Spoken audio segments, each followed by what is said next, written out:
या गाइस, तो आज से हम अपनी वन शॉट सीरीज़ स्टार्ट करने वाले हैं। तो इसमें मैं सबसे पहले क्लास 11th की मैथमेटिक्स का पहला चैप्टर सेट्स से स्टार्ट करूँगा, राइट। तो without wasting our time, let's get started. Okay, so these are the main topics I will be covering in this one shot. So यहाँ पर इंट्रोडक्शन टू सेट्स से लेके मैं आपको laws of algebra of sets तक सारे के सारे कंसेप्ट्स बताऊँगा, एंड इवन एंड में कुछ जेई के स्पेशल कंसेप्ट्स और कुछ प्रैक्टिस प्रॉब्लम्स भी सॉल्व कराऊंगा। सीबीएसई प्लस जेई, इन दोनों को ध्यान में रखकर मैं ये वन शॉट रिवीजन सीरीज़ बना रहा हूँ। तो इसमें एंड टू एंड सारे कंसेप्ट्स कवर होंगे, इवन कुछ एक्स्ट्रा ही होंगे। तो स्टार्ट करते हैं, right. So introduction to set, what is a set. Okay, so set जो होता है ना, सेट आप कलेक्शन ऑफ ऑब्जेक्ट्स कह सकते हो। और ये ऑब्जेक्ट्स जो होते हैं ना, ये दो चीज़ें होती हैं इन ऑब्जेक्ट्स में। सबसे पहले तो वेल डिफाइंड, दूसरी चीज़ डिस्टिंक्ट। ठीक है, बस ये आपका सेट बन के तैयार। तो लेट्स से मैंने एक सेट लिखा 1 2 3 4 5। तो इसमें हर एक एलिमेंट डिफाइंड होना चाहिए। जैसे कि 1 है तो 1 की डेफिनेशन क्या है, नंबर है यार, ये 2 नंबर है, 4 एक नंबर है। ठीक है, और सारे नंबर डिस्टिंक्ट है। मतलब मैं बोलूँ अगर 1 2 2 3 4, तो ये कोई सेट नहीं है क्योंकि डिस्टिंक्ट नहीं है, राइट। ओके, तो हर एक चीज़ इसके अंदर डिफाइन होनी चाहिए। तो set is a well defined collection of distinct objects, well defined collection of distinct objects, and the objects in a set are called elements or member of the set. Okay, जैसे बहुत basic example से अगर मैं समझाऊँ आपको, well defined का मतलब क्या है। तो वेल डिफाइंड का मतलब है if we can definitely decide whether the given object belong to the collection और नॉट। अगर हम डिसाइड कर पाएँ, ठीक है, कि इस कलेक्शन में जाएगा या फिर नहीं जाएगा, उसे वेल डिफाइंड बोलते हैं। मतलब एक बेसिक एग्जाम्पल से मैं आपको समझाऊँ तो ये सेट है इंग्लिश अल्फ़ाबेट्स का, इंग्लिश वॉवल्स का, राइट। वॉवल्स का ये सेट है। तो अब AEIOU, हर एक एलिमेंट डिस्टिंक्ट है एंड हर एक एलिमेंट डिफाइन है, हर एक एलिमेंट अल्फ़ाबेट है। सेम इस सेट में सारे एलिमेंट डिस्टिंक्ट है और हर एक एलिमेंट डिफाइंड है। ओके, अब the collection of all states in India, तो यहाँ पे स्टेट्स वगैरह सारे के सारे हम लिख देंगे, एंड हर एक यूनिक स्टेट होगा, डिस्टिंक्ट होगा एंड डिफाइंड होगा, राइट। ओके, तो अब है the collection of all natural number divisible by 5, ये भी सेम है। अब देखो वेल डिफाइंड कौन से नहीं होते, the collection of beautiful girls. अब यार ये ब्यूटीफुल की क्या डेफिनेशन है, ब्यूटीफुल की डेफिनेशन मतलब हो सकता है किसी के लिए मतलब किसी दूसरे टाइप की लड़की अच्छी हो, किसी के लिए कोई दूसरा, मतलब अपने सबकी अपनी अपनी डेफिनेशन होती है, राइट। अब मैं बोलूँ a collection of good boys, good books, sorry. तो गुड बुक्स से मेरा कहने का मतलब कि लेट्स से किसी को थोड़ा रोमांटिक जॉनरा पसंद है बुक्स में, एंड किसी को थोड़ा थ्रिलर नॉवल पढ़नी पसंद है। तो ये गुड की डेफिनेशन हाँ सब्जेक्टिव है, हर हर बंदे के पर्सपेक्टिव से अलग अलग होती है, राइट। ऐसे बोल तो कलेक्शन ऑफ टॉल स्टूडेंट्स। अभी टॉल का क्या क्राइटेरिया है, कोई बोलेगा मैं 6'5" को टॉल मानता हूँ, ठीक है, या फिर कोई बोलेगा कि मैं या क्या कहते हैं 5'10" को टॉल मानता हूँ। तो यहाँ पे कोई क्लियर क्राइटेरिया नहीं है, ठीक है। तो सेम ऐसी the collection of intelligent people. अब ये इंटेलिजेंट की डेफिनेशन। ओके, अब आता है एलिमेंट ऑफ अ सेट। तो एक एलिमेंट ऑफ अ सेट को कैसे डिफाइन करते हैं, तो मान लो ये एक सेट है 1 2 3 4 5। तो मैं बोलूँगा कि सेट में 5 है पर 7 नहीं है। तो मैथमेटिकली इसको रिप्रेजेंट कैसे करते हैं, मैथमेटिकली इसको रिप्रेजेंट करेंगे। लेट्स से ये हमारा एक सेट है, तो मैं इसको बोलूँगा 4 belong to this set A. Okay, and 7 does not belongs to set A. ठीक है, मतलब ये पूरा का पूरा चैप्टर ना सिर्फ आपकी इंग्लिश पे खेलता है। ओके, अब मैं बहुत कॉमन सेंस वाला चैप्टर है ये। चैप्टर सबसे पहले मैथ्स में रखा गया है। इवन पता है मेरे पेरेंट्स के टाइम पे ये चैप्टर 9th क्लास में हुआ करता था, ठीक है। अब मेरे को बोर्ड पता नहीं उनका CBSE था क्या था, बट ये इतना बेसिक चैप्टर है कि इसको समझने के लिए ज़्यादा दिमाग चाहिए नहीं, बस कॉमन सेंस वाली बातें हैं सारी की सारी। 4 इस सेट के अंदर है, यह 4 बिलोंग टू ए, ठीक है। 7 belong does not belongs to A, है ही नहीं इसके अंदर। तो यही, if a is an element of set A we write a belong to A, ठीक है, small a belong to A because a is the element of this set. Okay, तो अगर मैं इस ऑपरेटर की बात करूँ तो ये हमेशा एलिमेंट को डिफाइन करता है एक सेट के ऊपर कि ये है या नहीं है। And B is not a element of set A, तो इसको हम ऐसे लिखेंगे, ओके, डज नॉट बिलोंग। तो जैसे कि एग्जाम्पल था 3 इसके अंदर है, 7 इसके अंदर नहीं है। Okay, yup. तो अब ये है, ये 2 पॉइंट जो कि मैंने बताया। सबसे पहले तो ये रिपीटेशन अलाउड नहीं है, तो ये बताया कि डिस्टिंक्ट होता है। ये set is same equal to this set, right. Yup. And order जो है ना, ऑर्डर हमारा मैटर नहीं करता है, ऑर्डर हमारा सेट में मैटर नहीं करता है। I mean 1 2 3 is equal to 3 1 2। Order matter नहीं करता है सेट में, या एलिमेंट्स मैटर करते हैं। मतलब अगर मैं बोलूँ 1 1 2 3 3 2 1, ठीक है, 3 1 2, ठीक, कितने भी परम्यूटेशन लिख लो, ऑर्डर मैटर नहीं करता है सेट के अंदर, एलिमेंट्स मैटर करते हैं। ये तीनों एलिमेंट होने चाहिए। अब रिप्रेजेंटेशन ऑफ सेट्स, तो सेट्स को ना 2 तरीक़ों से रिप्रेजेंट करा जाता है। एक तो आता है रोस्टर फॉर्म, टेबुलर फॉर्म, जैसे हम लिख रहे थे कर्ली ब्रेसेस के अंदर एंड कॉमा लगा के, जैसे एक तरीके से हम लिस्ट को स्क्वायर ब्रैकेट्स में पाइथन वगैरह के अंदर करते हैं ना स्टोर, हाँ, सेम वैसे ही यहाँ पे कर्ली ब्रेसेस के अंदर हम स्टोर करते हैं। ओके, एंड इवन बहुत सारी प्रोग्रामिंग लैंग्वेजेस में, जावा वगैरह के अंदर ब्रेसेस के अंदर ही स्टोर करके रखते हैं। रीज़न इसका ये होता है, ब्रेसेस के अंदर, पाइथन के अंदर भी ऐसे ही स्टोर करके रखते हैं। रीज़न इसका ये होता है ब्रेसेस के अंदर स्टोर करने का, एक तो हमने मैथमेटिकली सेट का कंसेप्ट पढ़ रखा है, बट उसमें भी सेम ऑपरेशंस हमारे यही होते हैं, डिस्टिंक्ट वगैरह ही चीज़ें होती हैं। जैसे मैं रोस्टर फॉर्म का एक एग्जांपल दूं, तो जैसे अभी तक जो एग्जांपल देते आ रहा था, अभी देखो set of even natural number 2 4 6 8, ठीक है, प्राइम ये। अब देखो इन्हीं चीज़ों को मैं ऐसे भी तो लिख सकता हूँ, इसका हर एक एलिमेंट बताओ कैसे डिफाइन है। ऐसे डिफाइन नहीं है, 2n, जहाँ पे n हमारा बिलोंग कर रहा है एक सेट ऑफ नेचुरल नंबर को, ठीक है, हर एक एलिमेंट ऐसे डिफाइन है। तो जब हम हर एक एलिमेंट की एक डेफिनेशन लिख के उस रूल को डिफाइन करते हैं ना, तो उसको कहते हैं सेट बिल्डर फॉर्म, इसको रूल फॉर्म बोला जाता है।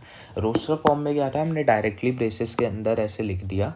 सेट बिल्डर फॉर्म के अंदर क्या, हमने रूल डिफाइन करा। मतलब let's say we specify the property और rule which all element of the set must satisfy. जैसे कि ए के अंदर एक्स एलिमेंट्स हैं सारे, सच दैट एक्स की प्रॉपर्टी, ठीक है, एक्स प्रॉपर्टी, और वो मैं कैसे बता, अब ये जो सिंबल होते हैं ना, ये और ये, इसको सच दैट बोला जाता है। जिसके अब ये पहला एग्जाम्पल था, तो इसको मैं कैसे लिखूँगा, x such that x is vowel in English alphabet, ठीक है। अब इस वाले को मैं कैसे लिखूँगा, x such that x belong to natural number and x is less than equal to 5, same हुआ ना। ओके, इसको मैंने अभी बताया, x such that x is equal to 2n where n belong to capital N। Same ऐसे ही देखो, अब जैसे ये लिखा हुआ एक्स सच दैट ये कंडीशन इक्वल टू 0, बहुत बेसिक चीज़, समझ गए, 2 और 3, इसीलिए 2 और 3 के बराबर हो गया, जैसे इसके रूट्स निकाल के रख लिए। तो ये रोस्टर फॉर्म और सेट बिल्डर फॉर्म के बीच में कन्वर्शन दे रखी है। हाँ, तो रोस्टर फॉर्म होता है हमारा जैसे 1 2 3 4 5, एंड इसी में लिख रखा है कि x such that x belong to natural number and less than equal to 5। Same ऐसे ये, तो x is equal to 2n where n belong to natural number, ये n स्क्वायर वाली टर्म है।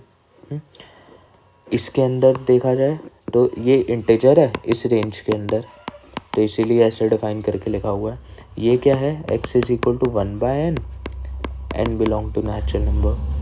अब एक छोटा सा एग्जांपल अगर मैं दूं, अगर कोई इसको लिखने को बोले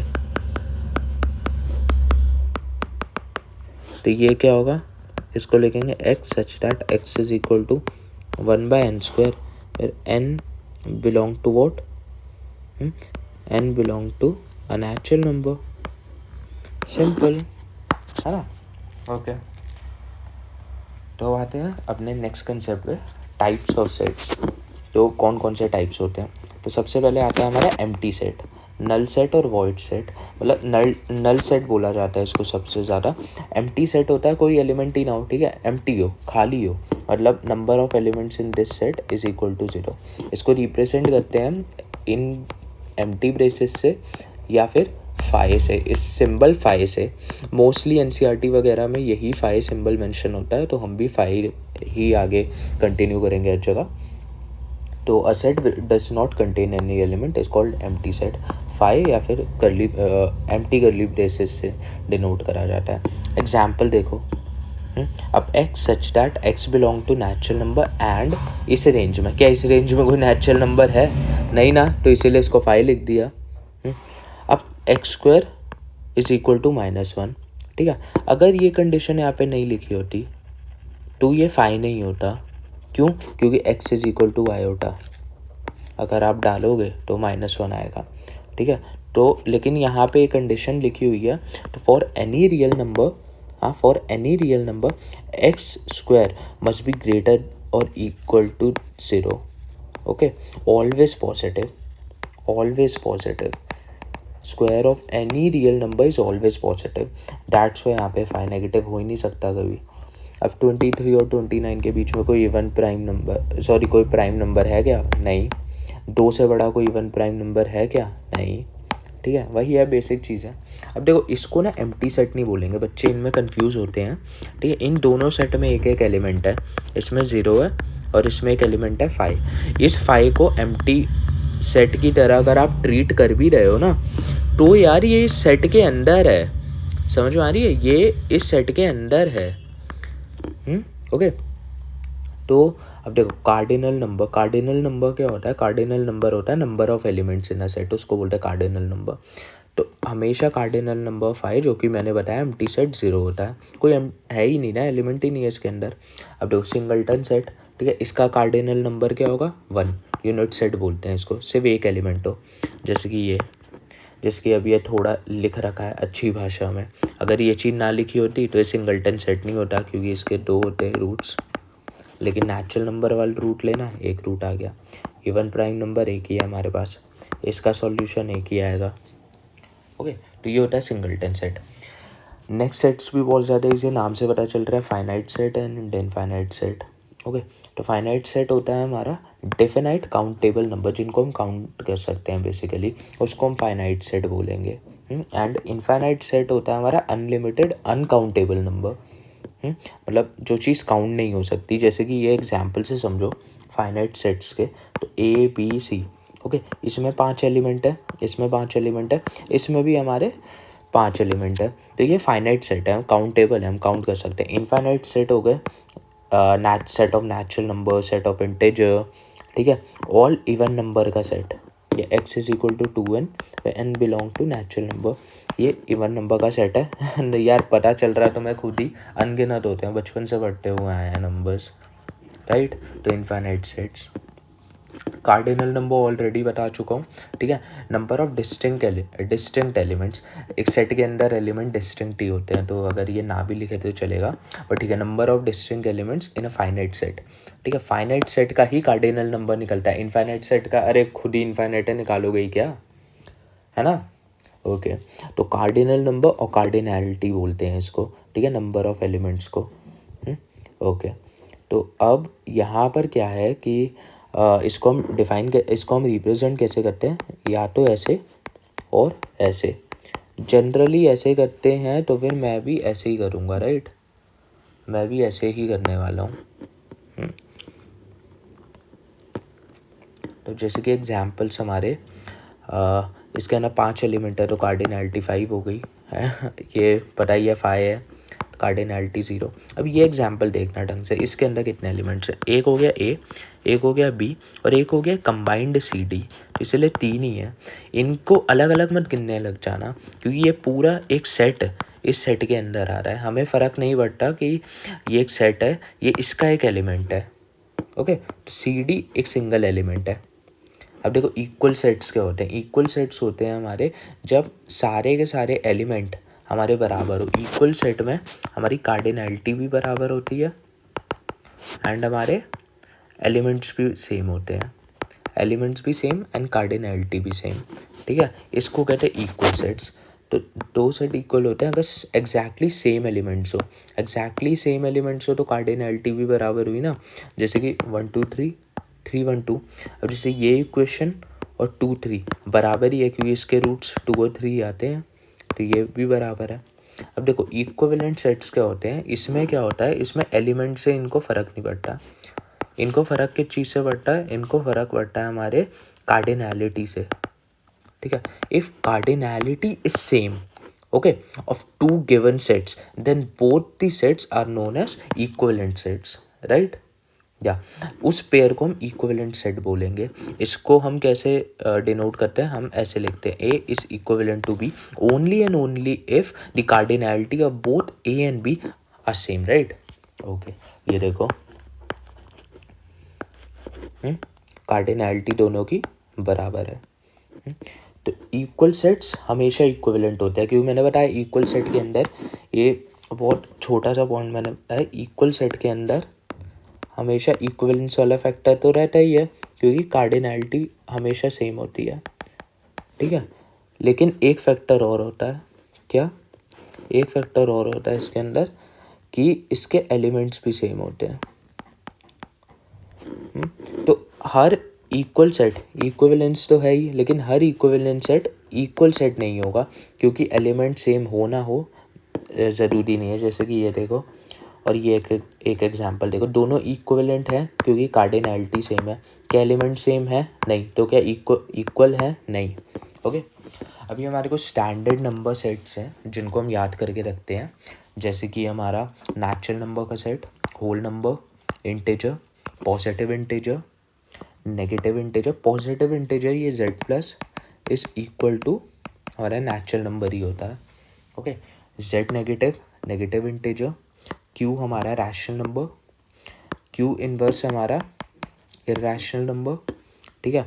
r हमारा रियल नंबर्स, c हमारा complex numbers, okay. Complex numbers इस फॉर्मेट में होते हैं where iota square is equal to -1।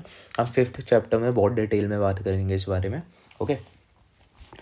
ये एक रिलेशनशिप होता है जो ये फॉलो करता है। अभी रिलेशनशिप क्या है इसके बारे में मैं आपको बताता हूँ कि हर नेचुरल नंबर होल नंबर ही होते हैं, हर होल नंबर इंटीजर्स होते हैं, हर इंटीजर रैशनल नंबर होते हैं, हर रैशनल नंबर रियल नंबर होते हैं and real number complex numbers होते हैं, ठीक है। इस चीज़ को ढंग से समझते हैं इस कंसेप्ट में। जब मैं आपको सबसेट समझा रहा हूँ अभी, तो सबसेट क्या होता है, एक सबसेट होता है, subset a set A is said to be subset of B if every element of A is also an element of B। मतलब जैसे कि ये देखो, ये बड़े वाला सेट हमारा सेट B है और ये छोटे वाला सेट हमारा A है।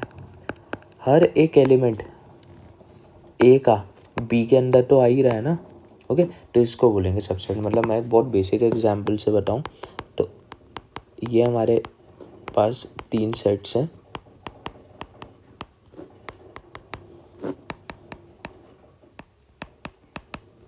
ठीक है। तो A is a subset of C, ठीक है। B is not a subset of C, okay. तो ये होता है सबसेट, ऐसे लिखते हैं, और ऐसे लिखते हैं नॉट अ सबसेट। इसको बोलते हैं इम्प्रॉपर सबसेट, ठीक है। इसमें नीचे इक्वल वाला साइन भी होता है। NCERT में ये चीज़ आप नहीं देखोगे, बट मैं क्लियर करता हूँ कि एक्चुअली ये वाला सिंबल कब यूज़ करना है एंड ये वाला सिंबल कब यूज़ करना, क्लियर करता हूँ मैं इसको। पहले ये समझो कि सबसेट होता क्या है, तो आप खुद देखो, A is a subset of C because ये तीनों के तीनों एलिमेंट इसमें प्रेजेंट है, but B is not a subset of C because 4 इसमें नहीं है, ठीक है। तो कहने का मतलब, इसका मतलब होता है कि every element that belong to A implies it must be in the set B, okay। Every element that belongs to set A, it is mandatory for that element, okay, to belong to this set B, okay। Set B नहीं, set C, sorry, then you'll call A is the subset of C, right? Okay, so अब जैसे कि example दे ही रखा है, मैंने भी ऐसे ही एक एग्जाम्पल से समझाया। हाँ, तो ये था हमारा ये वाला एग्जाम्पल जो मैं पीछे डिस्कस कर रहा था, कि हमारा जो नेचुरल नंबर का सेट है, ठीक है, वो होल नंबर का सबसेट होता है। ऐसे ही हमारा होल नंबर जेड का सबसेट होता है। बहुत बेसिक सी चीज़ है यार, खुद समझ जाओगे। ओके, नेचुरल नंबर सारे होल नंबर के अंदर तो आते ही हैं, होल नंबर सारे इंटीजर के अंदर आते हैं, सेम ऐसे ही। अब जैसे ये ए बी है, ये एक सबसेट है ए बी सी डी का। कुछ इंपॉर्टेंट प्रॉपर्टीज़ होती है सबसेट की, जो कि मैं यहाँ पे समझाता हूँ। हर सेट ना खुद का सबसेट होता है। ये बहुत कॉमन सेंस वाली बात है, होगा ही ना यार, ऑब्वियसली होगा ही। खुद का सबसेट होता है। दूसरा, empty set is a subset of every set. Empty set, ये बहुत ज़्यादा इंपॉर्टेंट प्रॉपर्टी है। ये प्रॉपर्टी याद करके रखना है, इसको मैं 3 स्टार प्रॉपर्टी बोलूँगा, ठीक है? क्योंकि फाई जो होता है ना, वो हर किसी का सबसेट होता है। फाई हर एक सेट का सबसेट होता है, ये चीज़ याद रखना। तीसरी है एंटीसिमेट्रिक प्रॉपर्टी। एंटीसिमेट्रिक प्रॉपर्टी क्या होती है? अगर ए सबसेट है बी का एंड बी सबसेट है ए का, this means A is equal to B. मतलब बहुत बेसिक एग्जाम्पल से अगर मैं समझाऊँ तो ए 1 2 3 है, लेट्स से बी, ए को बी का सबसेट होने के लिए ये 3 एलिमेंट्स तो होने ही पड़ेंगे, बाकी कुछ भी एलिमेंट्स हो सकते हैं। ओके, लेट्स से ऐसा सेट है। इससे हो गई पहली कंडीशन फुलफिल। दूसरी कंडीशन फुलफिल होने के लिए अगर ए 1 2 3 माना है, तो बी को इतने ही एलिमेंट्स हो सकते हैं मैक्स, या तो इससे कम या तो ये, तो 1 2 3 तो होना ही पड़ेगा और मैक्सिमम 1 2 3 होना पड़ेगा। तो इसको हटाओ, सिर्फ इतना बना बी सेट। क्या दोनों बराबर है? राइट। तो ये मैंने एनालिटिकली भी दिखाया, मैं वेन डायग्राम के थ्रू भी दिखा सकता हूँ, बट कोई नहीं, वेन डायग्राम में आगे बातें करेंगे। अब ट्रांजिटिव प्रॉपर्टी क्या है? ट्रांजिटिव प्रॉपर्टी है अगर ए बी का सबसेट है और बी सी का सबसेट है, तो ए बी सी का सबसेट होगा। मतलब लेट्स से कि जैसे कि ये वाली प्रॉपर्टी देखो, अब यहाँ से समझ जाओगे। अगर नेचुरल नंबर होल नंबर का सबसेट है और होल नंबर इंटीजर का सबसेट है, तो नेचुरल नंबर भी तो इंटीजर का सबसेट होगा ही ना, पार्ट ही होगा इसका। एम आई राइट? यप। देखो, प्रॉपर सबसेट क्या होता है? ये वो टर्म है जो एक्चुअली हम लोग एनसीईआरटी वगैरह में देखते हैं। इसको ऐसे डिफाइन करा जाता है, ठीक है? ये वो सबसेट होता है, proper subset of A is called proper subset of set B if A is a subset of B and A is not equal to B, ठीक है? हम ना एक्चुअली एनसीईआरटी में ना जो नॉर्मल सबसेट हमने ये वाला पढ़ा है ना, इसी को ऐसे लिखा जाता है। बट मोस्टली कॉम्पिटिटिव एग्ज़ाम्स और बहुत सारे ऑथर्स वगैरह क्या करते हैं कि प्रॉपर सबसेट अलग रखते हैं और इम्प्रॉपर सबसेट अलग रखते हैं। प्रॉपर सबसेट जो होता है ना, वो ऐसा होता है कि हमारा ए बी का सबसेट है एंड ये वाली टर्म इक्वल नहीं है, मतलब लास्ट वाला जो हम लेते हैं ना, हाँ, सबसेट, वो वाली चीज़ इक्वल नहीं है। अगर मैं बोलूँ कि इसके सबसेट लिखो, तो इसके सबसेट कौन कौन से होंगे? सबसे पहले तो 5 होगा, दूसरा ये 2 सिंगलटन्स, फिर उसके बाद 1 2 गुड। तो ये चारों के चारों ना आपके सबसेट होंगे इसके।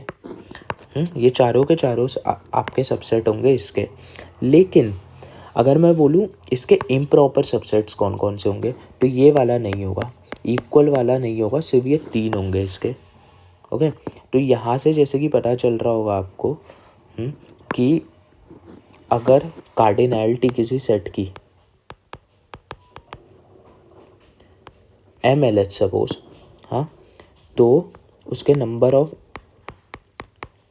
सबसेट्स कितने आते हैं? 2 की पावर m। इसके पीछे का ना मैं थोड़ा आपको इन डेप्थ इंट्यूशन बताऊंगा, जब हम परम्यूटेशन एंड कॉम्बिनेशन करेंगे ना, तब मैं आपको और डेप्थ में बताऊंगा। अभी क्या है, अभी के लिए आप इसको ध्यान रखो थोड़ा सा। अगर मैं आपको डेरिवेशन की तरफ ले चलूँ, तो एक हमारे ये हो गए, फिर हमारे n नंबर ऑफ जैसे m है इसकी कार्डिनैलिटी, या m सिंगलटन्स होंगे। ओके, फिर उसके बाद नेक्स्ट हमारा जो टर्म आएगी यहाँ पे, वो आएगी दो दो वाली। तो अब दो दो सेलेक्ट करने हैं, तो MC2 वाले हो गए, ठीक है, फिर उसके बाद MC3 वाले ऐसे ऐसे हमारे होते चले गए। ओके, सो 1 plus MC1 plus MC2 plus ऐसे सो ऑन MCM तक। तो इसको मैं 1 + 1 की बार M 2M ही लिखता हूँ। ये मतलब ये वाली चीज़ हम बाद में डिस्कस करेंगे अच्छे से, हो सकता है अभी आप कंफ्यूज हो रहे हो, बट ये यहाँ से आता है, राइट। ओके, तो मैं बस आपको ये समझाना चाह रहा था यहाँ पे कि इम्प्रॉपर सबसेट में ये दोनों मतलब ये इक्वल वाला नहीं लेते हम।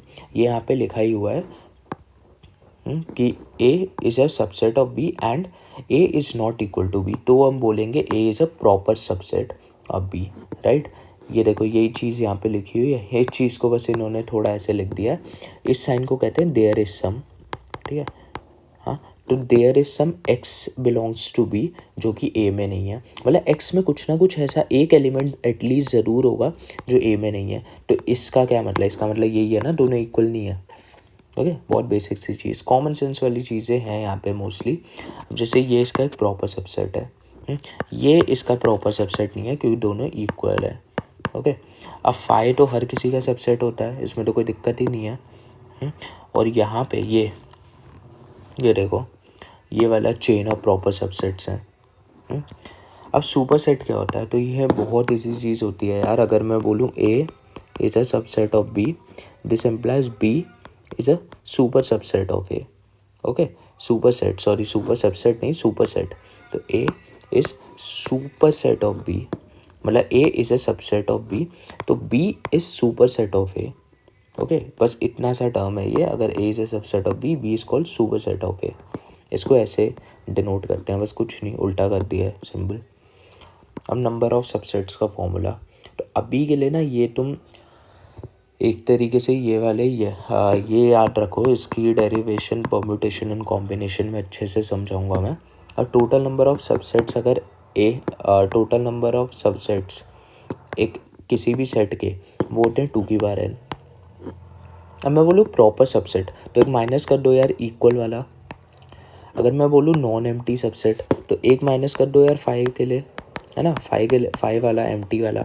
और नॉन एम्प्टी प्रॉपर, तो एक तो माइनस हुआ है 5 के लिए, एक माइनस हुआ है इक्वल वाले के लिए, तो इसीलिए -2 करा है, ठीक है। अब मान लो तुम्हें नंबर ऑफ सबसेट चाहिए R एलिमेंट्स के साथ। तो R एलिमेंट्स के साथ नंबर ऑफ सबसेट क्या होता है, उसको हम बोलते हैं NCR। इसी को ऐसे भी डिनोट करते हैं, N और R। जिन्होंने परम्यूटेशन एंड कॉम्बिनेशन पढ़ा है वो ये चीज़ समझ जाएंगे। तो NCR को हम लिखते हैं N factorial divided by R factorial N minus R factorial. Okay, अब ये कुछ इंपॉर्टेंट फार्मूलाज हैं जेई के लिए, अभी के लिए इसको याद कर लो। ये चारों के चारों फार्मूलाज वैसे सेम ही आते हैं, परम्यूटेशन एंड कॉम्बिनेशन में मैं बहुत डिटेल में आपको ये बताऊंगा, ठीक है। तो number of subset containing a particular element, ठीक है, पर्टिकुलर एलिमेंट के लिए 2n⁻⁻1 होता है। Not containing a particular element के लिए भी सेम होता है। इवन नंबर ऑफ एलिमेंट्स के लिए 2n-1 होता है, और नंबर ऑफ एलिमेंट्स के लिए भी सेम होता है 2n-1। ओके, अब आते हैं थोड़े इंपॉर्टेंट कंसेप्ट पे, पावर सेट। तो पावर सेट क्या होता है भाई, पावर सेट होता है हमारा the collection of all subsets of set A is called power set of A। Okay, and मतलब इस A के जितने भी सबसेट हैं, हाँ, उनको एक सेट में डाल दिया तो उनका पावर सेट बोलेंगे। जैसे power set of A is a set A such that X is a subset of A। बहुत बेसिक सी चीज़ है ना, सारे के सारे यहाँ पे लिख देंगे। तो अब अगर मैं बोलूँगा कभी भी cardinality of power set of A क्या होगा, तो अभी ऊपर बढ़ा 2m होगा अगर कार्डिनैलिटी ऑफ A m है, राइट। ओके, ये वाली चीज़, हाँ, अगर ये 1 2 3 है इसके अंदर एलिमेंट, तो पावर सेट के अंदर कितने एलिमेंट होंगे, 2 की पावर 3 8। अब देखो ये कुछ प्रॉपर्टीज़ है पावर सेट की। तो अगर इसके अंदर, ये मैंने अभी डिस्कस करा जनरल फॉर्म, 2m n होते हैं इसके अंदर एलिमेंट, हाँ। हाँ, अब फाई हमेशा पास सेट ऑफ ए को बिलोंग करता है और ए भी अब बिलोंग करता है, दोनों बिलोंग करते हैं, ठीक है। एनसीईआरटी में भी ना इम्प्रॉपर सबसेट को ऐसे गिवन है, लेकिन हमने इधर ऐसे पढ़ा है, तो कंफ्यूज मत होना यार, इन दोनों में नोटेशन का डिफरेंस है, कंसेप्ट वही है, ओके। अब देखो पावर सेट ऑफ फाई, हाँ पावर सेट ऑफ फाई तुम्हारा फाई होता है हमेशा, क्योंकि phi is a subset of phi as well, phi हर सेट का सबसेट होता है, ठीक है। तो अगर मान लो कार्डिनैलिटी ऑफ ए 0 है, तो cardinality of power set of A क्या होगी, ठीक है, 1 होगी। थोड़ा लॉजिकली भी सोचोगे तो ए हमारा क्या है, ए है हमारा phi, power set of A क्या होगा, उसमें एक एलिमेंट तो होगा ही ना फाई, हाँ। और अगर तुम फॉर्मूला से भी देखोगे 2n तो तब भी 1 आ रहा है। तो थोड़ा मतलब कॉमन सेंस वाली बातें हैं ये। सेम ऐसे ही अगर इसका लोगे तुम, तो देखो इसमें कंफ्यूज मत होना, इसमें क्या है, तुम्हारा एक सेट है जिसके अंदर एक एलिमेंट है फाई, हाँ। तो पहले तो इस सेट का सबसेट हो गया फाई, दूसरा खुद हो गया ये एक एलिमेंट वाला सिंगलटन, इसीलिए 2 एलिमेंट्स है इसके अंदर।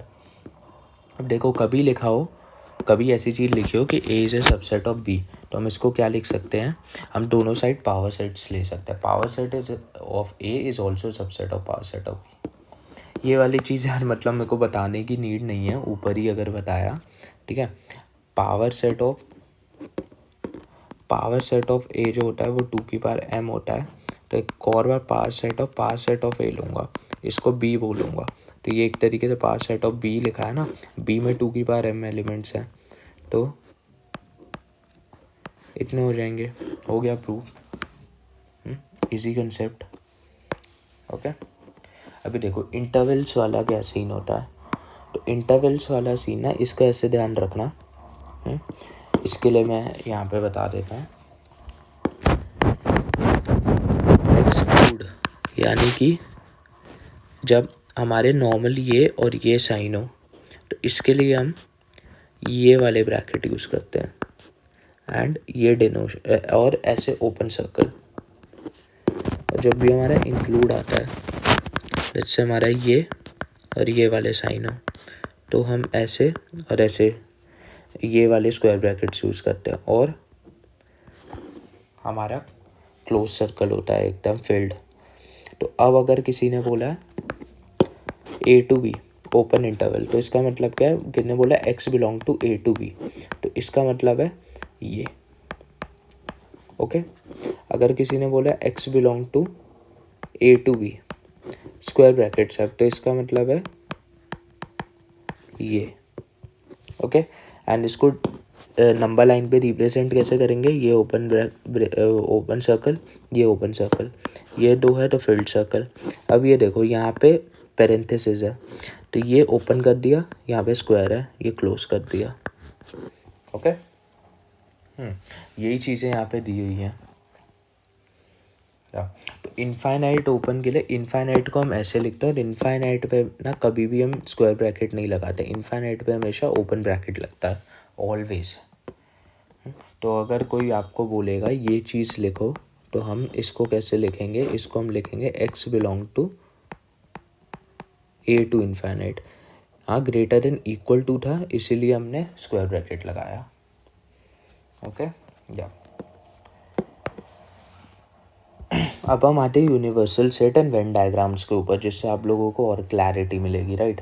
तो अब देखो यूनिवर्सल सेट क्या होता है, तो यूनिवर्सल सेट होता है हमारा एक ऐसा सेट, ठीक है, a set which contain all the sets under consideration, ठीक है। जो भी हमारा एक तरीके से जिन चीज़ की हम स्टडी कर रहे हैं, तो हम पहले एक सैम्पल स्पेस लेके चलते हैं अपने साथ, तो उस सैम्पल स्पेस को, ठीक है,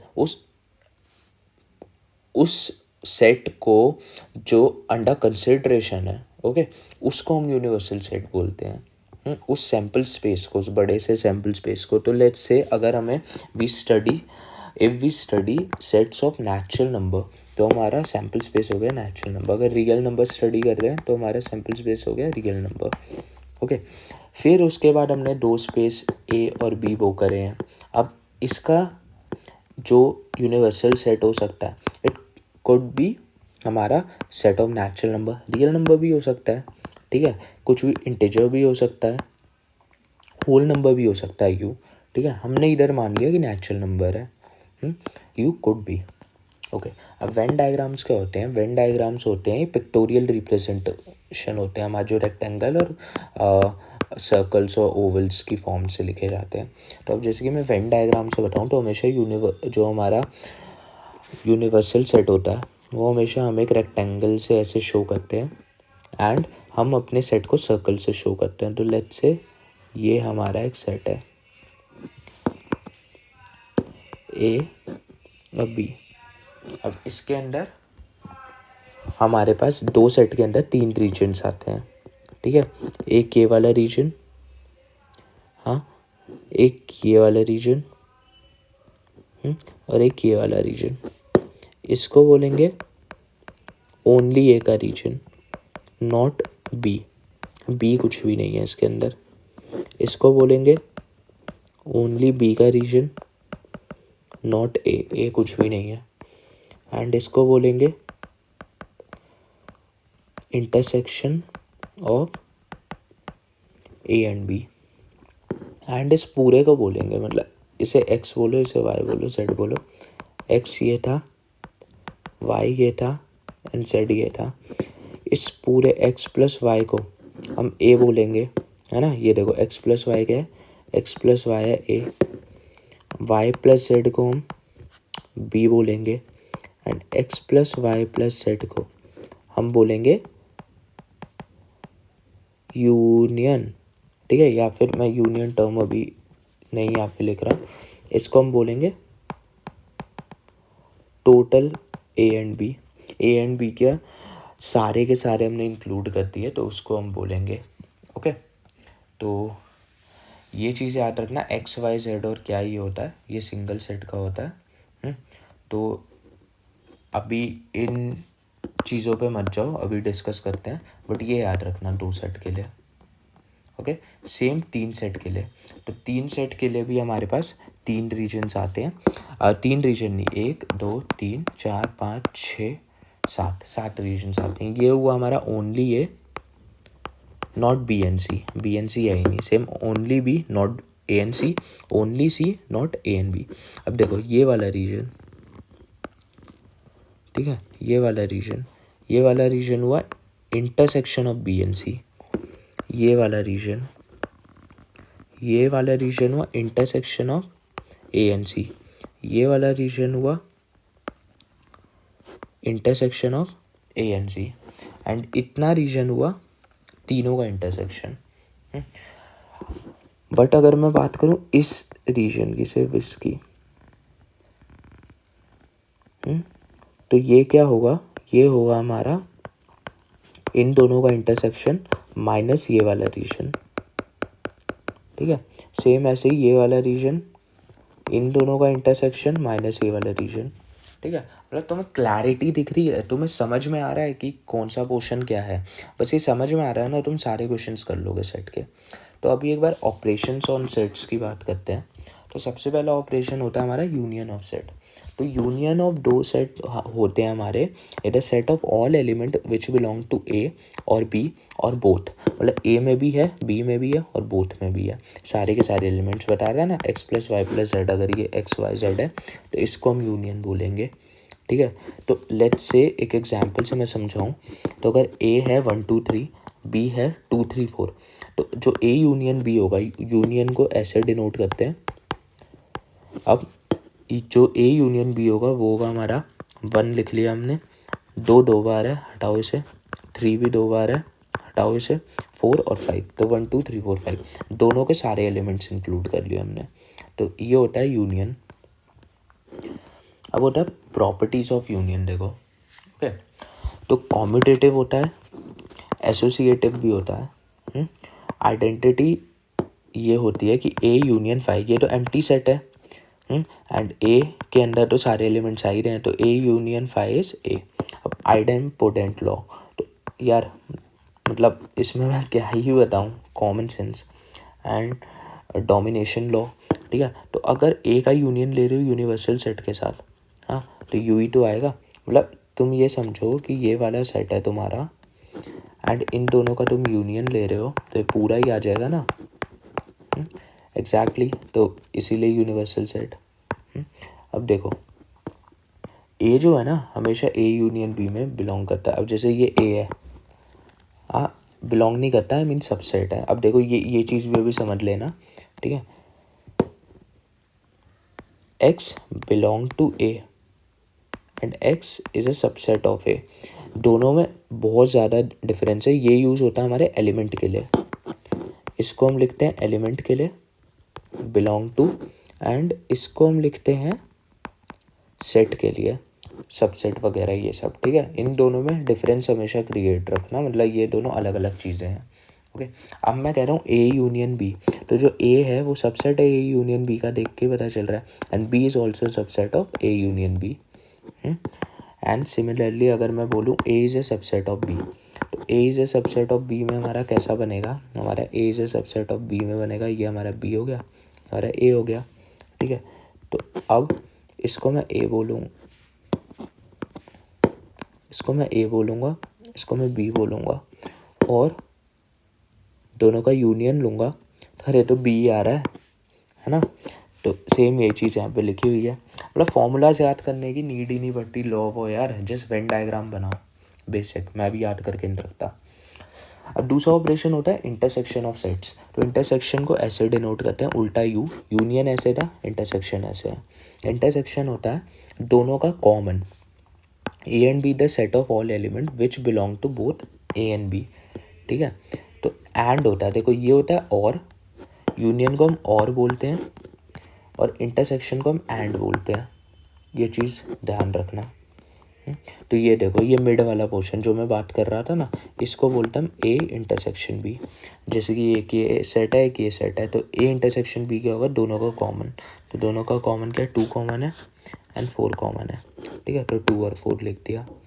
लॉज वही है, कॉम्यूटेटिव, एसोसिएटिव, आइडेंटिटी लॉ। देखो यूनिवर्सल सेट और ए में सिर्फ ए ही है इंटरसेक्शन दोनों का, ए का इंटरसेक्शन ए ही होगा। अब देखो इन दोनों में क्या कॉमन है, अरे कुछ भी कॉमन नहीं है, तो एम्प्टी है ना, इसलिए 5 आ गया। अब ये देखो ये वाली चीज़, तो इसमें क्या है कि इसको तुम ऐसे कह सकते हो कि ये इंटरसेक्शन हमेशा सबसेट रहेगा ए का भी एंड बी का भी। तो ये उल्टा है यूनियन से।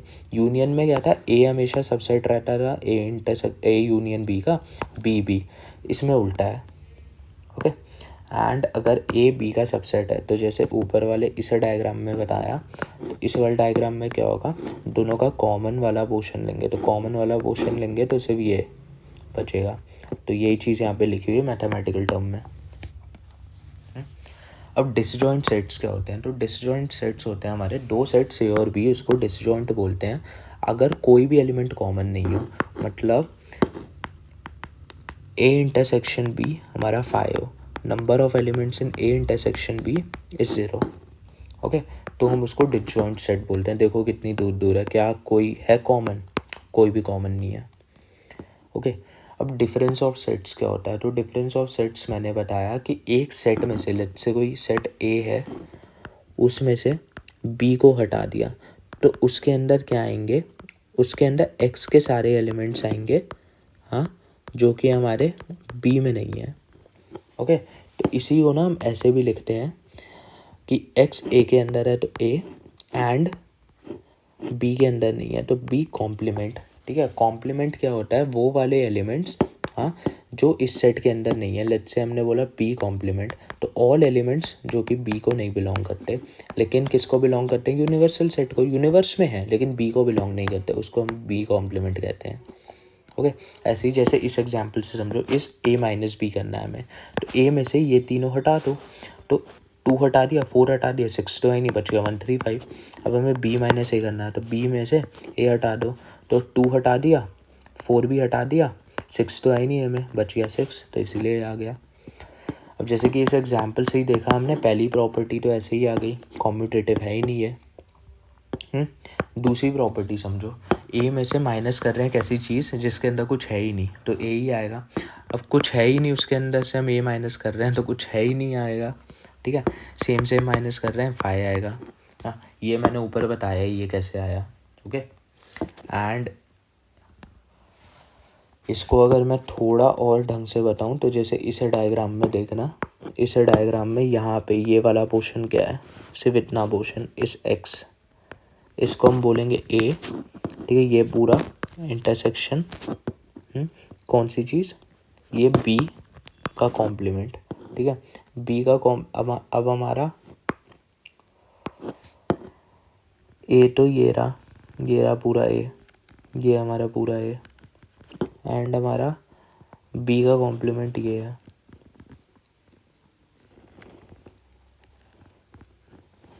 तो हमारा कॉमन वाला पार्ट सिर्फ एक्स एक्स निकला ना, इसीलिए हम इसको ऐसे डिनोट करते हैं। ओके, मतलब बहुत ज़्यादा इन डेप्थ बता रहा हूँ यार मैं, बट समझ जाओ बस। अब ये देखो, ये वाली चीज़ सबसेट होती है ए की, वेन डायग्राम में देखोगे समझ जाओगे, ये वाली चीज़ ए का सबसेट होती है, ठीक है। सेम ऐसे ही अगर डिसजॉइंट सेट्स हैं, ये फाई है, हाँ, तो इसको मैं क्या लिखूँगा, इसको मैं लिखूँगा ए माइनस, देखो ए इंटरसेक्शन बी है, हाँ, तो ए माइनस बी, कुछ बी तो है ही नहीं, इसका मतलब ये बी और इसमें कुछ है ही नहीं कॉमन, तो इसीलिए ए माइनस बी, दोबारा ए आ गया, कुछ कॉमन ही नहीं है ना यार, है ना। अब सिमेट्रिक डिफरेंस क्या होता है, सिमेट्रिक डिफरेंस होता है इंटरसेक्शन वाली चीज़ माइनस कर देते हैं यूनियन में से, मतलब एक ये वाला पोर्शन और दूसरा ये वाला पोर्शन, ठीक है। सिमेट्रिक डिफरेंस एक तरीके से ये जो मैंने यहाँ पे लिखे थे ना समझाने के लिए, सिमेट्रिक डिफरेंस होता है हमारा एक्स प्लस जेड, यानी ये वाला पोर्शन और ये वाला पोर्शन, इसको कहते हैं हम सिमेट्रिक डिफरेंस। ओके, ये होता है हमारा सिमेट्रिक डिफरेंस। तो सिमेट्रिक डिफरेंस हमारा क्या हुआ, वो हुआ ए यूनियन बी, वैसे हमने इंटरसेक्शन माइनस कर दिया, ठीक है। अब या फिर इसको हम ऐसे कह लो कि इस साइड वाला पोर्शन यूनियन दूसरे साइड वाला पोर्शन, ये सेम ही बात है, अगर इस यूनियन के ऊपर स्प्लिट करोगे तो यही आएगा। अब देखो, ये ए है, ये बी है, दोनों साइड के पोर्शन लिखना है। ए में से माइनस करा बी को, क्या आया, 2 और 3 चला गया, तो 1 आया, सिर्फ 1 यूनियन, दूसरे साइड के लिए करा 2 3 4, 2 3 हटाया, सिर्फ 4 बचा, 4, दोनों का यूनियन लिया 1 और 4, है ना। अब देखो, ये कॉम्यूटेटिव भी होता है, एसोसिएटिव भी होता है, और ये 3 फॉर्मूलाज हैं, ठीक है। ये मतलब यार बहुत बेसिक है, वेन डायग्राम बना के भी देखोगे तुम्हें समझ में आ जाएगा, हो जाएगा तुमसे आराम से, ठीक है। एक बार इस पर नज़र, अगर मतलब बहुत बेसिकली अगर मैं तुम्हें बताऊं तो ये लिखा हुआ है यूनियन फाइव माइनस ए माइनस फाइव क्या होता है तुम्हारा ए, यूनियन फाइव माइनस ए क्या होगा, फाइव, आ गया। ये देखो बहुत ईजी है यार, 5 यूनियन 5 आ गया। ये देखो A minus U union U minus A. अब इसको देखना, ए में से यू माइनस करेंगे तो इसे 5 बचेगा, क्योंकि यू के अंदर ऑलरेडी सब कुछ है। यू में से ए माइनस करेंगे तो वो वाले एलिमेंट्स आएंगे जो ए के अंदर नहीं है, इसको ए कॉम्प्लीमेंट बोलते हैं। तो अब यूनियन ए कॉम्प्लीमेंट, इसीलिए आ रहा है।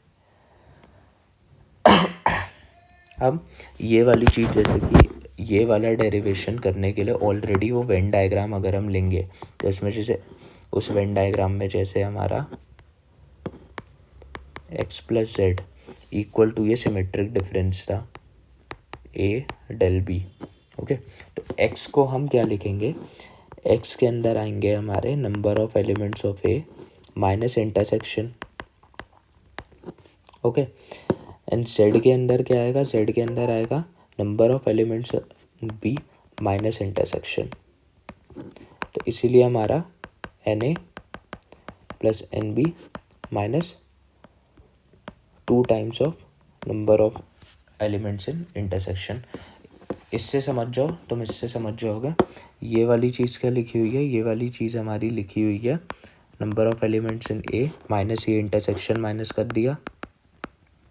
ये वाली चीज़ क्या लिखी हुई है जेड, ये है number of elements of B, ये वाली चीज़ माइनस कर दी,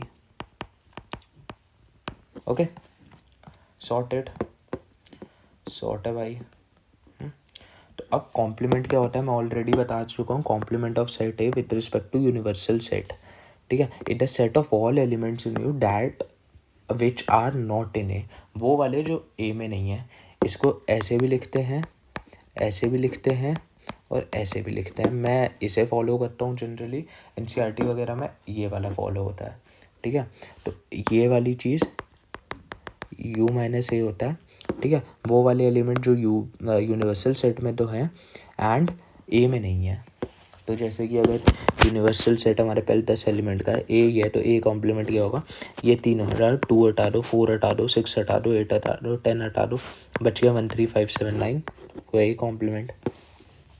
अभी लॉज भी बहुत, ये प्रॉपर्टीज़ भी बहुत ज़्यादा ईजी है। कॉम्प्लीमेंट लॉ होता है हमारा, ठीक है, ए यूनियन ए कॉम्प्लीमेंट। तो इसमें क्या है हमारा, ये तो आ गया ए सबसेट, ये आ गया बाहर का ए से, तो यूनिवर्सल सेट बन गया ना। और इन दोनों में तो कुछ कॉमन ही नहीं है, डिसजॉइंट सेट्स होते हैं एक तरीके से ये, तो इसीलिए फाया है। डबल कॉम्प्लीमेंट लोगे 2 बार तो सेम आएगा, अब अगर 3 बार कॉम्प्लीमेंट लोगे तो ए कॉम्प्लीमेंट ही आएगा। यूनिवर्सल सेट का कॉम्प्लीमेंट हमेशा एम्प्टी सेट होता है, एम्प्टी सेट का कॉम्प्लीमेंट हमेशा यूनिवर्सल सेट होता है। ओके, ये वाली प्रॉपर्टी मैं ऑलरेडी ऊपर बता चुका हूँ। ये वाली चीज़ भी तुम्हें समझ में आ ही रही है कि ए कॉम्प्लीमेंट के अंदर जो एलिमेंट्स हैं वो है यूनिवर्सल माइनस ए सेट के अंदर। अब ये लॉज एक बार हम लोग देख लेते हैं। ओके, ये लॉज यहाँ पर अगर मैं एक बार बताऊँ आपको, तो जैसे कि ये यूनियन फॉर्म और ये इंटरसेक्शन फॉर्म के लॉज हैं, ये हम देख चुके हैं ऑलरेडी। सेम कॉमन सेंस वाली बात, ये भी ठीक है, ये सारे लॉज हम देख ही चुके हैं। डोमिनेशन होता है यू का यूनियन में, इंटरसेक्शन का फाई का होता है इंटरसेक्शन में, दोनों का यूनियन यू होता है, ये अभी देखा। कॉम्यूटेटिव एसोसिएटिव फॉलो करता है।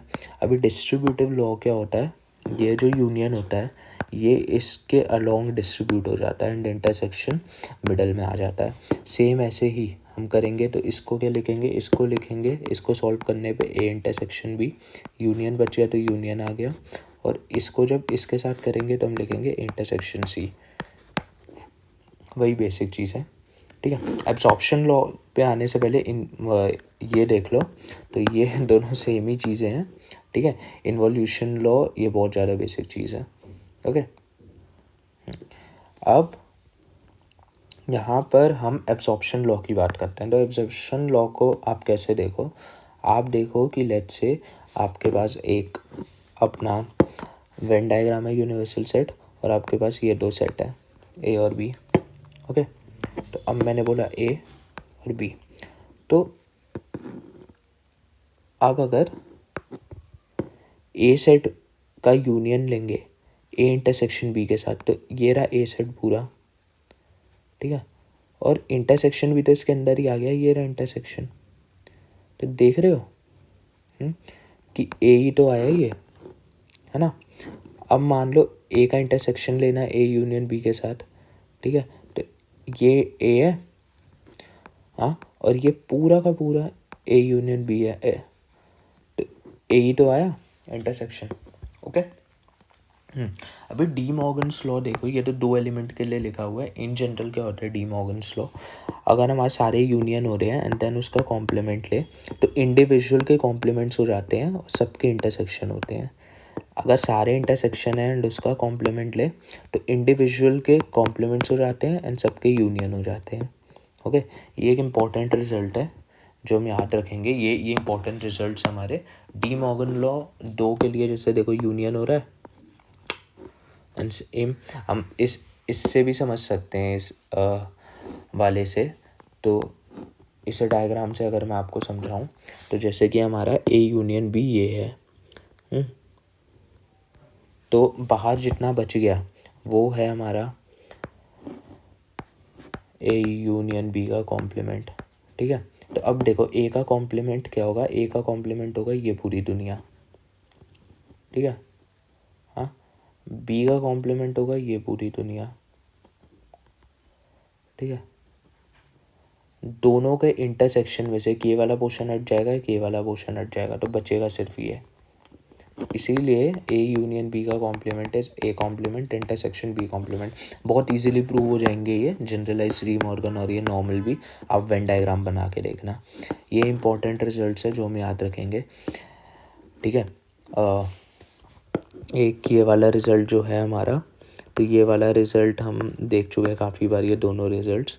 ओके, a माइनस बी, ये जो है ना हमारा, इसको समझने के लिए ऐसे समझो कि ये लिखा हुआ है, सॉरी ये लिखा हुआ है a minus B is a intersection b complement, and ये लिखा हुआ है हमारा a intersection b complement. Okay, तो अब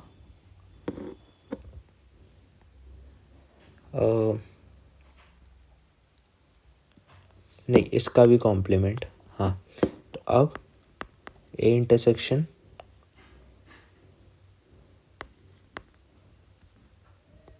a कॉम्प्लीमेंट यूनियन b, इसको अब डिस्ट्रीब्यूटिव लॉ लगाऊंगा।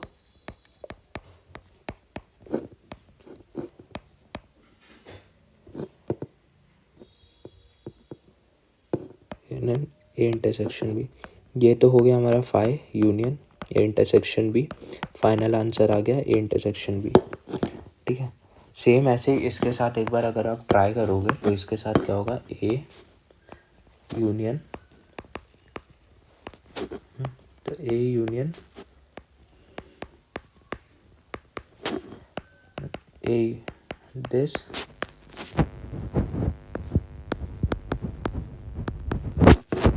ये तो हो गया यूनिवर्सल सेट यूनियन, ये हो गया ए माइनस बी, तो बच गया सिर्फ हमारा ए माइनस बी। ठीक है, सिमिलरली ये तो हमारा डिस्ट्रीब्यूटिव लॉ हो रहा है, सेम एक बार ये भी ट्राई करना। ठीक है, ये डिस्ट्रीब्यूटिव लॉ ही लिखा हुआ है, एक बार ये ट्राई करना है, अभी बहुत बेसिक है। एंड ये भी ट्राई करके देखना, मज़ा आएगा। वैसे ये वाला तो क्या ही ट्राई करना है यार, ये तो फॉर्मूला ही है जो हमने निकाला था, राइट।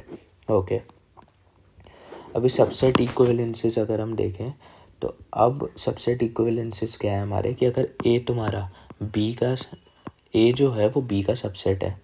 ओके, तो सबसे पहले तो ये इंटरसेक्शन वाली चीज़ मैंने अभी दिखाया था, ये तुम्हारा बी है, ये तुम्हारा ए है, तो सिर्फ ए आता है। ओके, एंड यूनियन में बी आता है, एंड अगर ए में से बी माइनस करेंगे तो हमारा फाई आएगा, क्योंकि बी के अंदर ऑलरेडी ए वाले सारे एलिमेंट्स हैं। लेकिन अगर बी माइनस ए करेंगे तो वो भी कोई सेट आएगा, लेकिन एम्प्टी सेट नहीं आएगा, फाई नहीं होगा वो। और ये प्रॉपर्टी हमेशा याद रखना कि अगर A is a subset of B है, हाँ, तो ए कॉम्प्लीमेंट सुपर सेट होगा बी कॉम्प्लीमेंट के। ठीक है, ओके, इफ देन। तो अभी ये कुछ प्रैक्टिकल हमारे फॉर्मूलाज हैं जो कि हम हर जगह यूज़ करते हैं, इसको मैं एक्सप्लेन करता हूँ बहुत बेसिक अंडरस्टैंडिंग के साथ।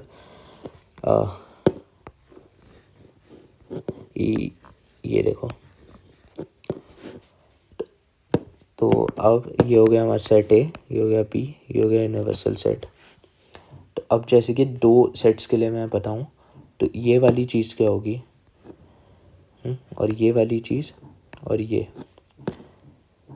इसको हम बोलेंगे x, इसको हम बोलेंगे y, इसको हम बोलेंगे z। x क्या हमारा नंबर ऑफ एलिमेंट्स ने माइनस इंटरसेक्शन, y है हमारा सिर्फ इंटरसेक्शन, और z है हमारा number of elements b minus intersection. तो यहाँ से फॉर्मूला निकल के आता है, यूनियन क्या होता है हमारा, x plus Y plus Z. तो यहाँ से जब तीनों को ऐड करोगे तो ये फॉर्मूला निकल के आता है। ओके, एंड 3 के लिए ये वाला फॉर्मूला निकल के आता है, 3 सेट्स के लिए। अब मैं इसकी एक जनरल फॉर्म बताता हूँ जो याद रखना। इसकी जनरल फॉर्म होती है, पहले तो सिंगलटन आते हैं सारे सम में, फिर माइनस करते हैं 2 वालों का इंटरसेक्शन, फिर प्लस करते हैं 3 वालों का इंटरसेक्शन, फिर माइनस करते हैं 4 वालों का इंटरसेक्शन, फिर प्लस करेंगे 5 वालों का, and so on so on. तो यहाँ पे देखो समझ जाओगे, पहले सिंगलटन आए पॉजिटिव, फिर नेगेटिव में आए 2 वाले, 2 ही सेट थे इसलिए इधर रुक गया। पहले सिंगलटन्स क्या है पॉजिटिव, ये सिंगल सेट क्या है, यहाँ पे आए पॉजिटिव, फिर उसके बाद ये इंटरसेक्शन वाले आ गए, 2 वालों के नेगेटिव, फिर इंटरसेक्शन आ गए 3 वालों के पॉजिटिव। अगर चौथा सेट होता तो पहले हम बाकी के भी लिखते हैं यहाँ पे प्लस, जैसे A intersection B intersection D, ऐसे ऐसे, फिर नेगेटिव करते चारों का, ठीक है, अगर 4 सेट के लिए होता है यहाँ पे तो। ओके, तो अब देखो ये यहाँ पे कुछ स्पेशल काउंटिंग फार्मूलाज लिखे हुए हैं। अगर ए एंड बी हमारे डिसजॉइंट्स हैं तो ये तो ज़ीरो हो गए, ये ज़ीरो हो गया, वाई ज़ीरो हो गया, ये ज़ीरो हो गया, ठीक है, मतलब सॉरी हाँ, ए एंड बी अगर हमारा डिसजॉइंट है तो एक तरीके से इस फॉर्मूला में हमारा ये ज़ीरो हो गया, तो सिर्फ डायरेक्टली ऐड कर दो यूनियन के लिए। अगर मैं बोलूँ एग्जैक्टली वन एलिमेंट, तो exactly one element is x and Z, तो एक्स और जेड को ऐड कर दो, तो एक्स और जेड को अगर ऐड करोगे हाँ तो एन ए एन बी -2, ठीक है। एलिमेंट से एटलीस्ट वन सेट, तो एटलीस्ट वन सेट मतलब एक वाले भी दो वाले भी, तो एक वाले तो एक्स और जेड आ गए, दो वाला वाई आ गया, तो यानी कि ये तो यूनियन ही हो गया, ठीक है। एलिमेंट से नाइदर ए नॉर बी, मतलब ये वाली चीज़ जो बाहर है एकदम डब्लू, तो ये डब्लू को क्या बोलोगे, इसको बोलोगे इसका कॉम्प्लीमेंट में जो एलिमेंट है, ओके, मतलब complement universal set minus union वाले। अगर मैं बोलूँ ओनली ए नॉट बी, तो ये सिर्फ एक्स वाला लिखो, ये देखो यही है, इसी को हम ए माइनस बी के एलिमेंट्स बोलते हैं, ओके।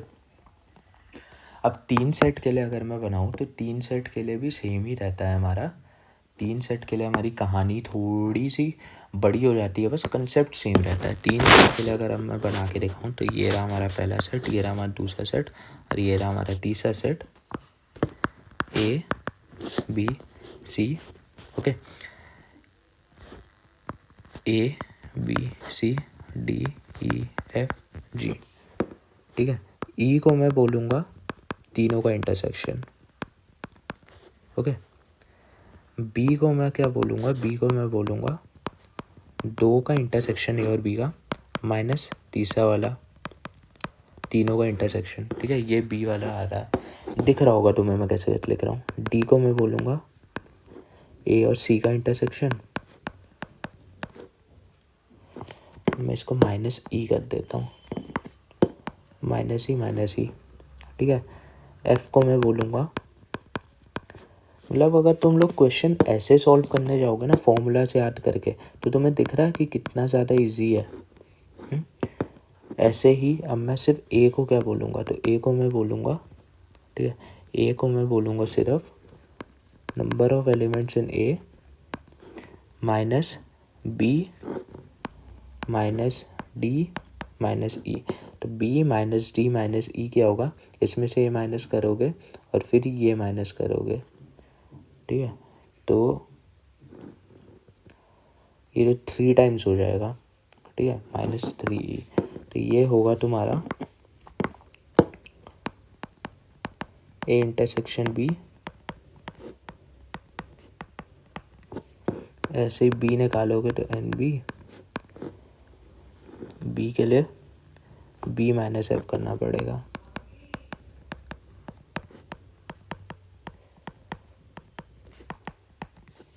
बस सी निकालोगे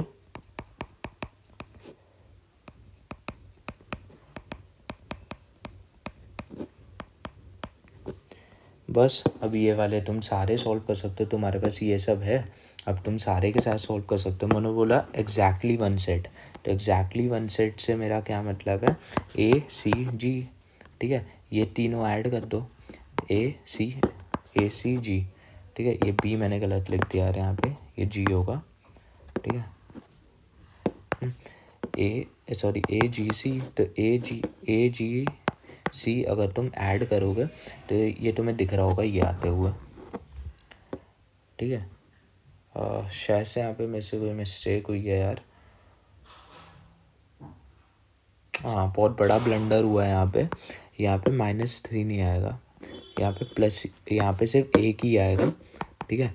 ये देखो अगर मैं b माइनस डी करता हूँ प्लस हो जाएगा, दोनों आपस में कट जाएंगे और ये e है माइनस में, तो ये हर बार आएगा, ठीक है। तो अब ये आता हुआ दिख रहा होगा तुम्हें, अगर मैं बोलूँ एटलीस्ट 2 सेट, तो 2 सेट मतलब 2 वाले भी और 3 वाले भी, तो यानी कि इन चारों का सम, तो इन चारों का सम तुम लोगे तो 1 से ये कट गया, -2 ही आएगा और 3 हुई है तो -2 में ये आ गया, तीनों के इंटरसेक्शन आ गए। एग्जैक्टली 2 सेट वाला बोलूँ तो ये एग्जैक्टली 2 सेट वाले BDF, तीनों इंटरसेक्शन -3, ठीक है। ओनली ए बोलूँ तो ओनली ए, ये रहा, तुम्हें दिख रहा होगा यार ओनली ए, ठीक है, सेम। अब ये तो तुम्हारे यार कॉम्प्लीमेंट वाली चीज़ है, डी मॉर्गन लिखा हुआ है, कॉम्प्लीमेंट लिखा हुआ है, बार बार नहीं बता रहा, बहुत बार बता चुका हूँ। तो इसी के साथ मतलब हमारे ये कंसेप्ट ख़त्म होते हैं। अब यहाँ पे थोड़ा सा हमारे जेई वाले कंसेप्ट्स हैं, ठीक है। मैं एक बार ये बता देता हूँ कि जेई में कौन कौन से टॉपिक्स अभी पूछे जाते हैं सबसे ज़्यादा, और हमने सारे कवर कर ही लिए हैं। तो number of subsets, power sets, okay, cardinal number problem, inclusion और एक्सक्लूजन के साथ, डी मॉर्गन, इंटरवल और रियल नंबर सेट्स, ये वाले प्रॉब्लम, और वेन डायग्राम प्रॉब्लम। तो एक तो ये है, ये तुम्हें याद रहना चाहिए। अभी के लिए हम ये 3 डिस्कस नहीं करेंगे, ये नेक्स्ट चैप्टर में डिस्कस करेंगे। बट रही बात बाकी सारे, तो बाकी सारे तुमने देखे हुए हैं। तो n एलिमेंट के कितने सबसेट हो सकते हैं, 2n। प्रॉपर सबसेट एक माइनस कर दिया हमने इक्वल वाले उसके लिए, ठीक है। r एलिमेंट सेलेक्ट करने हैं, NCR। अब एटमोस्ट r सेलेक्ट करने हैं, तो 0 वाला भी होगा, 1 वाला भी होगा, 2 एटमोस्ट r तक जाएगा। तो NC0, NC1, NC2 and so on till NCR, ये चीज़ लिखी है, ठीक है। Containing a particular element n-1, याद रख लो इसको भी, ठीक है। अब जैसे ये मैं ऑलरेडी बता चुका हूँ, 2 की पावर n, ठीक है। तो पावर सेट ऑफ ए में कितने होंगे, 2 की पावर n, और उसका भी पावर सेट में कितने होंगे, जो ये एलिमेंट आया x, तो 2 की पावर x होने चाहिए थे ना, तो आते हुए दिख गया। अब ये 3 हम पार्ट में डिस्कस करेंगे नेक्स्ट चैप्टर में, ओके। ये कुछ काउंटिंग सबसेट्स के वो थे जो मैंने बताया था कि number of subset even number of elements के लिए और ऑड नंबर ऑफ एलिमेंट्स के लिए, दोनों के लिए सेम होता है 2n-1, ओके। अब इंटरवल्स के लिए यहाँ पे एक ट्रिक बताई गई है, मैं कभी इन ट्रिक्स को यूज़ नहीं करता। वैसे अगर मान लो 2 इंटरवल का तुम्हें इंटरसेक्शन कभी भी लेना हो, तो लेफ़्ट वालों का मैक्सिमम और राइट वालों का मिनिमम लिखते हैं इंटरसेक्शन के लिए।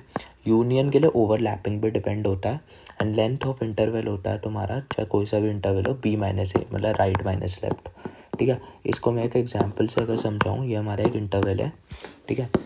इसमें एक है 1 से 2, रुक जाओ, 1 से 3, और दूसरा है 2 से 4। तो एक तो हमारा ये हो गया 1 से 3, ठीक है। एक हो गया हमारा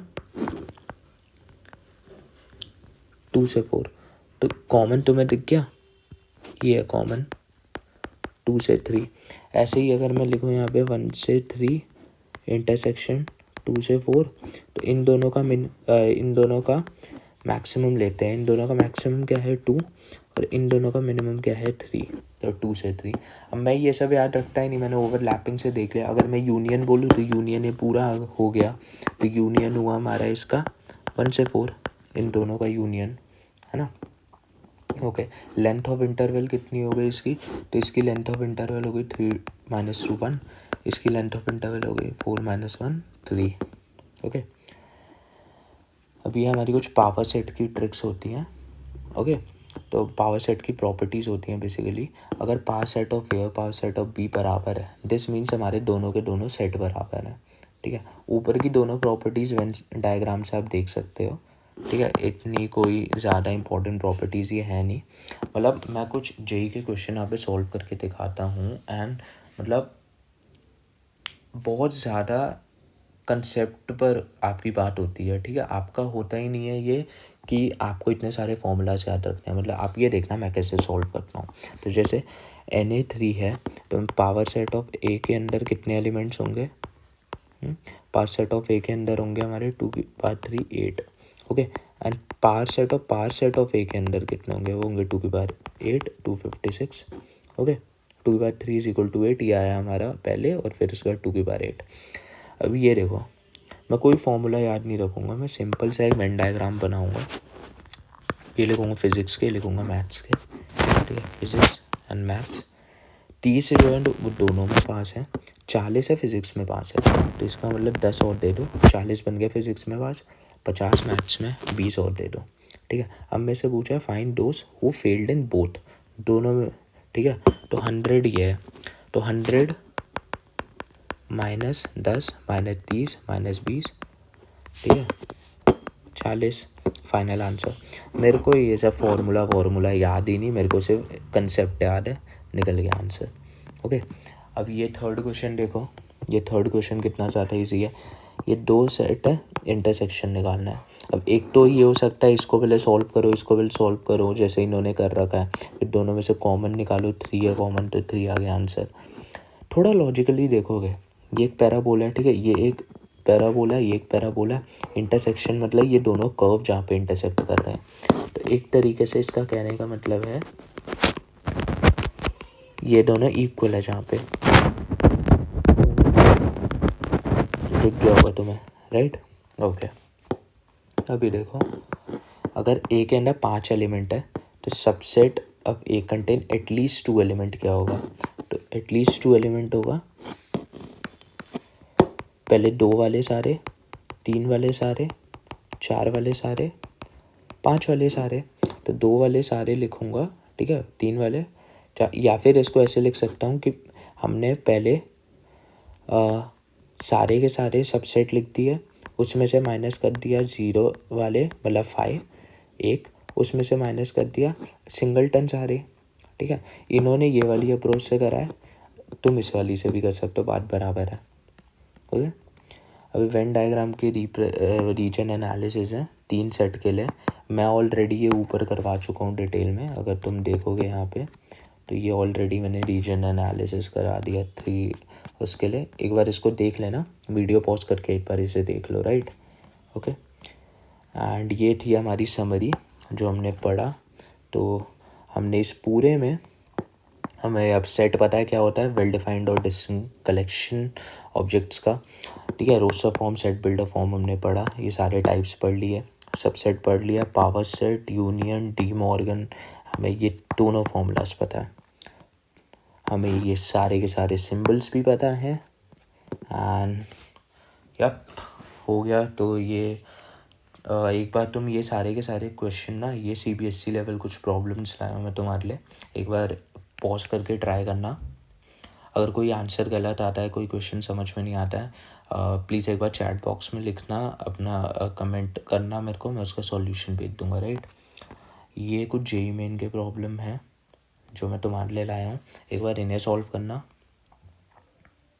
ओके, तो यार that's all guys from my side, and बहुत मज़ा आया यार ये वीडियो बनाने में, मेहनत लगती है यार थोड़ा बनाने में, तो प्लीज़ सब्सक्राइब और लाइक करना, एंड ज़्यादा से ज़्यादा शेयर करना, ताकि बाकी लोगों को भी पता चल पाए कि अच्छा कंटेंट आ रहा है, वन शॉट रिवीजन आ रही है। सबसे पहले हम क्लास 11th मैथमेटिक्स सारा ख़त्म करेंगे, देन हम क्लास 12th ख़त्म करेंगे, एंड फिर उसके बाद मैं फ़िज़िक्स पे आऊँगा, सेम इसी ऑर्डर में। थोड़ा मैं अपने बारे में बताऊं तो मेरा नाम अभिनव झा है और मैंने DTU से अपनी BTech करी है, ठीक है। इससे ज़्यादा भी मैं डिस्क्लोज़ नहीं कर रहा, मैं बस ये बता रहा हूँ कि अगर आप लोगों को कोई भी दिक्कत आती है तो प्लीज़ आप चैट बॉक्स में लिखो, कमेंट करो, एंड मैं आपको सॉल्यूशन दे दूँगा उसका। Okay, so that's all from my side guys, thank you so much.